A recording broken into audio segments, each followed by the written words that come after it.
Iran के खिलाफ ही America की एक और तैयारी को लेकर खबर, और ये नेवी की तैयारी, अमेरिकी नेवी की तैयारी। कैरेबियन सी में 2 कैरियर, डिस्ट्रॉयर और सबमरीन तैनात। ईरान पर टॉमाहॉक से हमले की तैयारी। वहीं सभी अमेरिकी युद्धपोत टॉमाहॉक से लैस बताए जा रहे हैं। तो अमेरिका की ईरान के खिलाफ हर स्तर पर तैयारी पूरी हो चुकी है, लेकिन अब वार्ता से पहले इस तैयारी को लेकर बड़े दावे किए जा रहे हैं। वहीं सबसे बड़ी बात है, ईरान का अमेरिकी घेराव भी जारी है।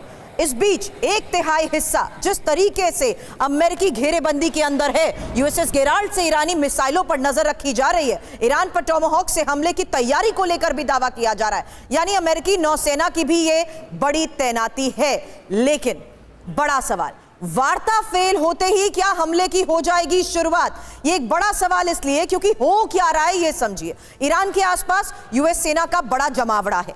ईरान के चारों तरफ अमेरिकी घेरा बना रहे हैं ट्रंप। हजारों सैनिक, फाइटर जेट्स, मिसाइल लेस युद्धपोत भी तैनात हैं। बड़े हथियारों की तैनाती को लेकर खबर यह है कि F-35 लड़ाकू विमान, एवॉक्स aircraft carrier USS Gerald, B-52 bomber, Tomahawk missile और कैरेबियन सी में ही 2 कैरियर डिस्ट्रॉयर के साथ साथ सबमरीन्स हैं। खास बात यही है कि हफ्तों तक चलने वाले सैन्य ऑपरेशन की तैयारी में अमेरिका है। लेकिन मनीष, अमेरिका की इस तैयारी को देखते हुए आज की वार्ता पर कितना फोकस रहने वाला है कि किसी तरीके से अमेरिका ईरान को अपनी शर्तों पर ला सके टेबल पर बातचीत के लिए, क्योंकि ईरान साफ कह चुका है कि बातचीत भी होगी तो हमारी शर्तों पर ही होगी।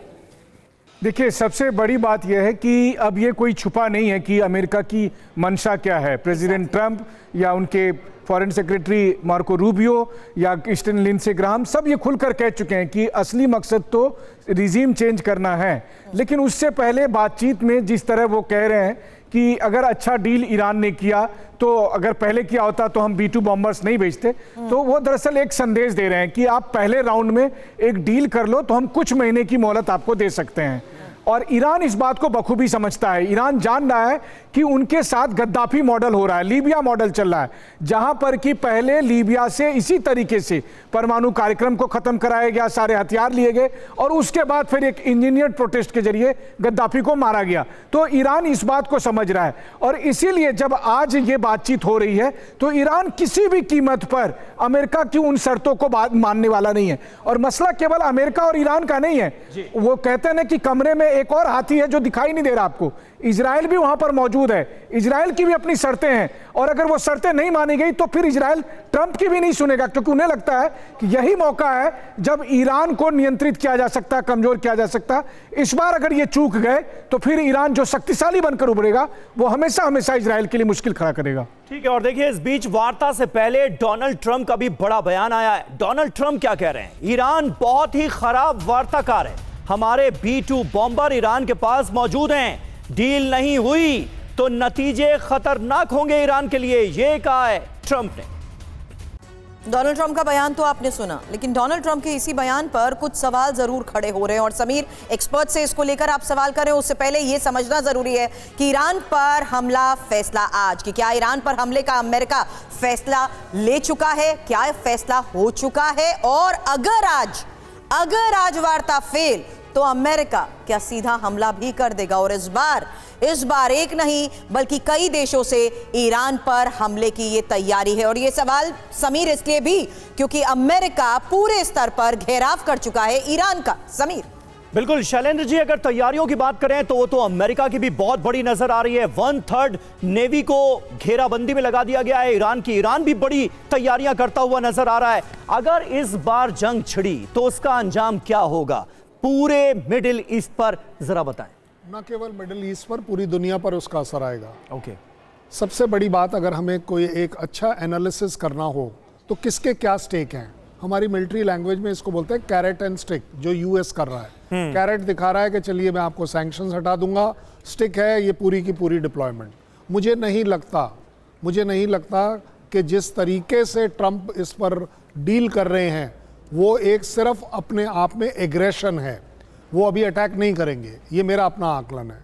क्योंकि एक तरफ देखिए सक्सेस क्या है, वो जो डंडा दिखाया है ट्रंप ने, उसकी सक्सेस ये है कि ईरान जो है IAEA के DG के साथ भी बातचीत कर रहे हैं जिनेवा में, और इससे पहले वो UN के साइडलाइन में भी बातचीत कर चुके हैं। दैट मीन्स एक पार्ट उनका हैंडल हो रहा है। इंसिस्ट क्या किया जा रहा है? इजराइल की रिक्वायरमेंट है मिसाइल नहीं होनी चाहिए, बिल्कुल। ट्रंप की रिक्वायरमेंट है न्यूक्लियर नहीं होना चाहिए और खमैनी नहीं होने चाहिए। अब दो तो रिक्वायरमेंट मीट हो रही हैं। खमैनी के लिए उन्होंने ऑलरेडी ईरान में एक्सपोर्ट करा है एक वो बवाल कि जहां पूरी की पूरी जनता खिलाफ खड़ी हो रखी है। तो तीनों ही चीज़ें एक्चुअली मीट कर रही हैं। ईरान के फेवर में क्या है? ईरान के फेवर में सिर्फ एक चीज़, दो चीज़ें हैं। पहली बात, US को बॉडी बैग्स मंजूर नहीं है, सबसे बड़ी कमजोरी उनकी जो है। और उससे बड़ी वो हमारे वहाँ बोलते हैं ना दही के लिए जो बिलोनी, उस बिलोनी से बिना मिसाइल फायर करे अगर स्ट्रेट ऑफ हॉर्मुज में थोड़ा सा भी डिप्लॉयमेंट आप करते हैं जो आपने किया है, $8 प्रति बैरल इंक्रीज हो गई है कॉस्ट। क्यों? अभी तक उन्होंने कुछ किया ही नहीं है। मैं तो कहता हूँ हॉर्मुज मिसाइल है जो ईरान के लिए प्ले करती है, और वहां पर सिर्फ US अफेक्टेड नहीं है, पूरी दुनिया अफेक्टेड है। इसलिए आप पाएंगे कि पूरी दुनिया का प्रेशर US के ऊपर ज्यादा आएगा, क्योंकि ऑयल हर 5वां बैरल स्ट्रेट ऑफ हॉर्मुज से होकर गुजरता है। तो जरूरत किसकी है? पूरी दुनिया की है।